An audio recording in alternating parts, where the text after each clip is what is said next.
relied upon as a meaningful record of a historical fact. A document that stated that an event happened, when it happened, who the event happened to, and some basic facts about those people. This time next week, that will no longer be the case. Come Thursday next week, if I want to register the birth of a child, I can choose how my partner and I are recorded on the child's birth certificate. My partner and I are both women, but we could record ourselves as fathers, both of us. Doesn't a child generally deserve to know who gave birth to them? We can now lie to that child, and we can lie to the world.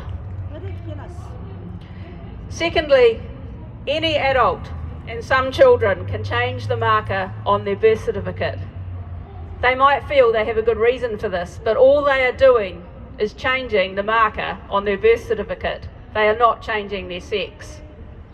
What this law doesn't do, and this is really important, what this law doesn't do is change a person's sex, because that, my friends, is impossible. Speak Up for Women opposed this legislation when it was introduced, and because of the legal fiction it creates, we still do. However, in this case, the cloud does have a small silver lining. A change was made when the legislation was eventually introduced, and it means that in law, single-sex services, facilities and sports are still protected. The law says that when providing a single-sex service or facility, a provider can continue to use existing policies to establish eligibility. They can continue to use other available information to establish somebody's sex.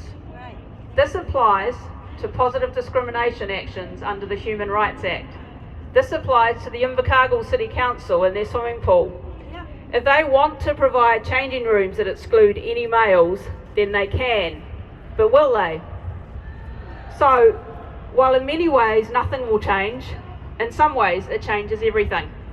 Because what this law does, for the first time since gender ideological policies have been stealthily creeping through our facilities and services, what it does is remind us, it lays it all out, that gender identity is not the same as sex and should not be treated as such.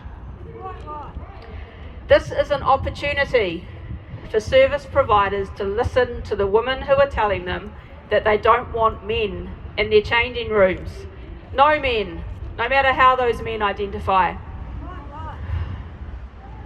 It is an opportunity for them to learn about their legal obligations and options, to listen to groups other than Inside Out and Qtopia, an opportunity to keep women and girls safe and included.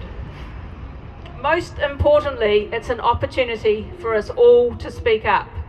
We have the law on our side. When your local council facility tells you they're not allowed to exclude trans-identifying males from women's facilities, call them out on it. Tell them they can if they bloody well want to. Ask them if they know that in not providing a space that is safe and private for women, they are discriminating against us. Ask them if they've told their customers that they no longer provide single-sex facilities or services. Put it on them. Now, it's not lost on me that around 37 years ago, I was at school up the road there.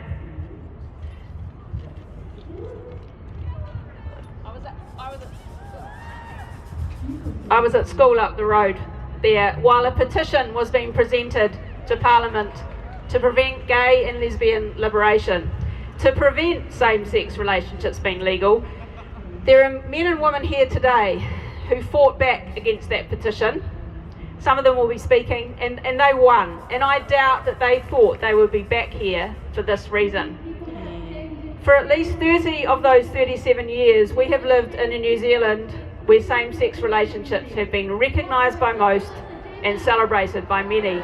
We have become so normal, we were boring.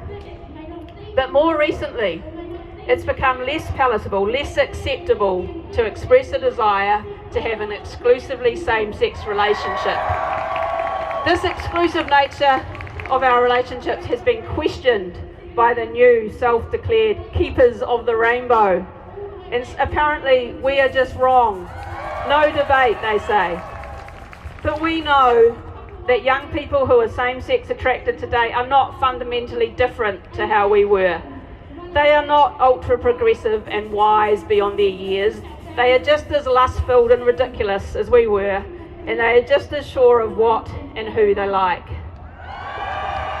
Yet in some ways it has become so much harder for them to explore this safely.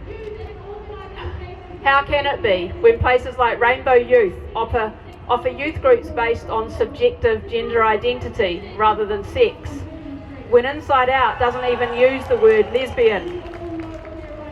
We have to fight this for all of our young people, but in particular, we have to fight this for our gay and lesbian young people who at the moment are literally grappling with a love that dare not speak its name. Thank you. Excellent.